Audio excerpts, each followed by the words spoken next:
Okay, we're doing it. We're doing it. Okay, here it goes. Okay, so this is part 2. So we've already talked about all these other things, and these things all still apply. We're talking about this last theorem, which is the, just kidding. But it is, we pronounce it the Cpctc, and it stands for this. So go ahead and write this down with me. It stands for congruent parts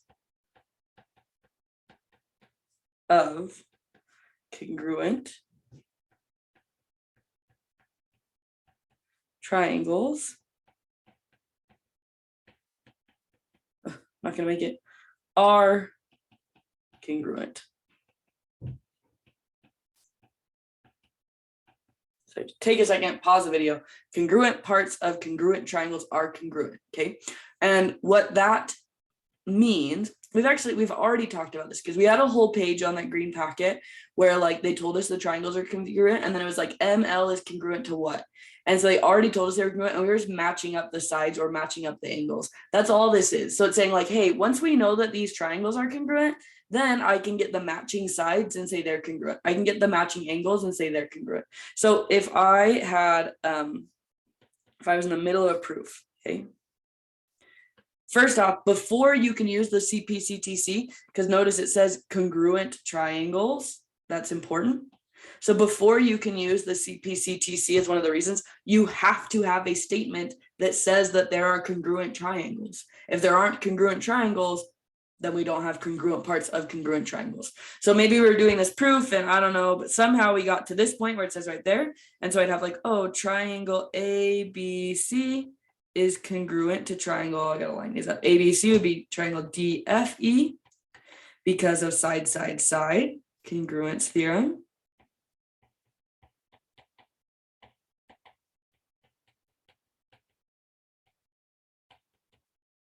Okay, so I know that the triangles are congruent, and then maybe the actual problem said like, hey, prove to me that angle B and angle F are congruent. So then you'd look at this and be like, oh yeah, remember we talked about like the middle ones are congruent, they match up.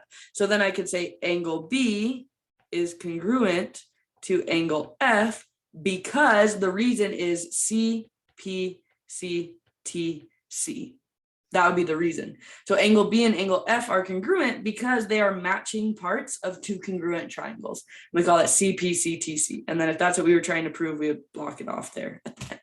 Okay, so that is the Cpctc. This one is super special. So this is a real special one. Mostly because like almost all the other ones we're going to do, we're always trying to get to here. Like this will be our end goal, is like proving the triangles are congruent using side, side, side, side, angle, side. But for some of the questions, I want you to go one step further. So it wants you to prove they're congruent and then prove that like these two matching parts are congruent. So we are going to look at the last 2 examples on the back page, and these will be Cpctc proofs, and how you can sniff it out. Like if you had spidey senses, I don't know what do you call that, like proof senses, is look what it's trying to tell you to prove. It's trying to tell you to prove that angle A is congruent to angle K. So that's angle A and angle K is what it wants. I shouldn't have marked those because I can't just say that. I mean, I wish I could, but can't. So angle A is congruent to angle K. That's what we're trying to prove. So if we could prove that this triangle, angle ASK, and this triangle are congruent and those are matching parts, that will prove it for us. Okay, so that's where we're trying to go with this. Okay, let's write down our givens. So AM is congruent to KM. Those are my initials. KM, not AM, obviously. Okay, so KM, and that's a given. And then SM bisects angle AMK. So SM bisects angle AMK. That's my other given. They're given 2 things. Close it. Okay, now that I have those written down, I'm going to mark them. I'm going to draw that line better. Okay, it really wasn't. It's okay. AM is congruent to KM. So that's this side and this side. We know those are congruent, so I'll put 1 tick mark on those. And then SM bisects angle AMK. So SM is this one. It's bisecting this angle. So it's breaking it up into 2 congruent angles. So what I should say there is I should say angle AMS. Because if I go to mark it, I need to write it down here. Angle AMS is congruent to angle KMS. And your little sibling goes, why? And you say, well, because that other one's a bisector. That's the definition of angle bisect.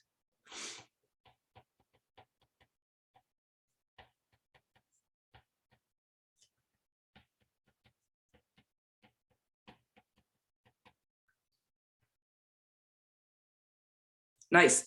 Okay, so now I have two angles that are congruent and I have sides that are congruent. And I need one more thing. And I'm thinking that right here in the middle, we could use a reflexive property to say that this side right here is shared between the two, MS. So I'm going to say MS is congruent to MS. And the reason will be reflexive property.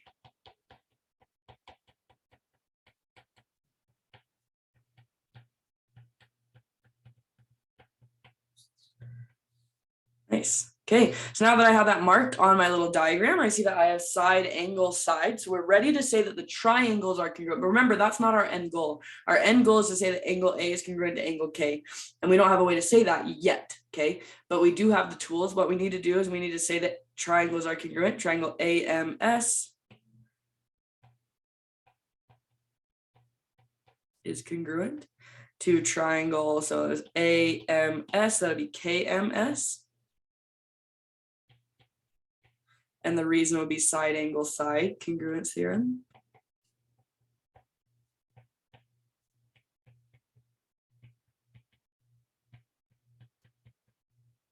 Okay. Remember, that's not our end goal here. Look at that nice little gradient. Our end goal is to say that angle A is congruent to angle K. And looking at what we just wrote, A is in the first spot and K is in the first part. So those are matching spots. So we can say that angle A is congruent to angle K, which is what we were trying to prove, because of the Cpctc. Okay, they were matching parts of those congruent triangles that we made. So it'd be the Cpctc. And there's our whole proof. So in the end, we were able to show that A and K are congruent because of the Cpctc. Beautiful. Okay, let's try one more.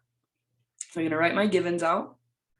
I'm going to write that WZ is parallel to XY given. I'm going to mark it on here because it's not marked yet. WZ is parallel to XY. Mark that with little arrows. Okay, that was my first step. And then ZP parallel, or sorry, congruent to XP. ZP congruent to XP. So ZP is right here, XP right here. So we know those are congruent already because they were given. Great. Okay. Well, here we are. And in the end, we are trying to prove that ZW is congruent to XY. So ZW is this one, XY is this one. Okay. I'll believe it if we can prove those two triangles are congruent. And I'm already seeing this big X in the middle.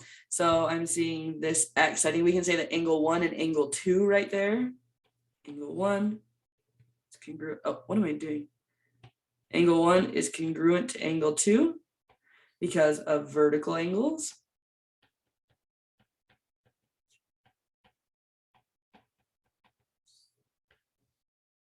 Nice. Okay, so we got those. So now I have a side and an angle, but that is not enough. I think we should use the fact that we have these parallel lines. So I'm looking for a Z. Here is a Z that I've drawn here, starting at Z, going to W, down to Y, and over to X. And in the corners of this Z, I have angle W and angle Y. So I think I can say angle W and angle Y. Angle W is congruent to angle Y, the reason being alternate interior angles.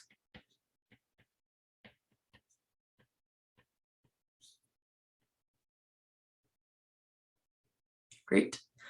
Okay, so it looks like now we have angle, angle, side. So I have, like, on this triangle, I have that angle, and side. And then I have this angle, and side. So I think we're ready to say that the triangles are congruent. So I'll say triangle ZWP is congruent to triangle Okay, so I got to match these up. ZWP, so that's going to be XYP, triangle XYP. And the reason will be angle, angle, side, or side, side, angle, angle, angle, side, congruence theorem.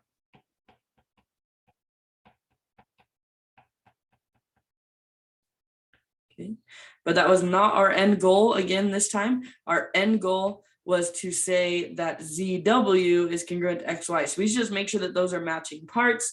ZW is the first two and XY is the first two. So those are matching parts. So in the end, I can say ZW, the line segment, is congruent to XY, the line segment, and the reason will be Cpctc.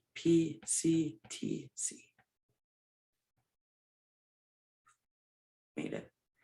Okay, that's the whole thing. So there are two examples using Cpctc. Before we go, I just want to reiterate what I mentioned in the part 1 video. Oh my gosh, look at all these options. I don't even know what to do with myself. That one, no. That's it's light purple.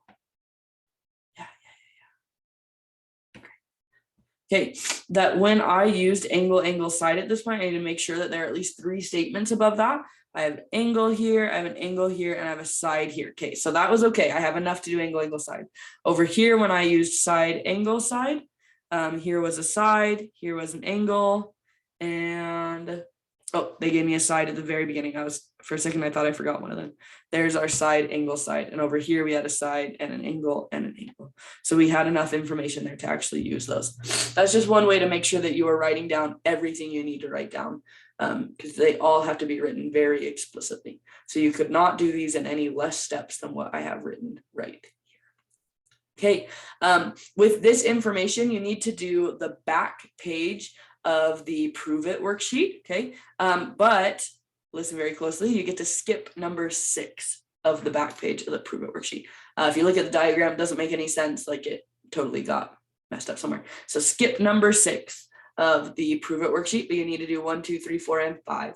And on those, you're going to, you can keep this worksheet out as reference, but underneath the problem is right underneath it, you need to make up your little table. So just write statement and reason,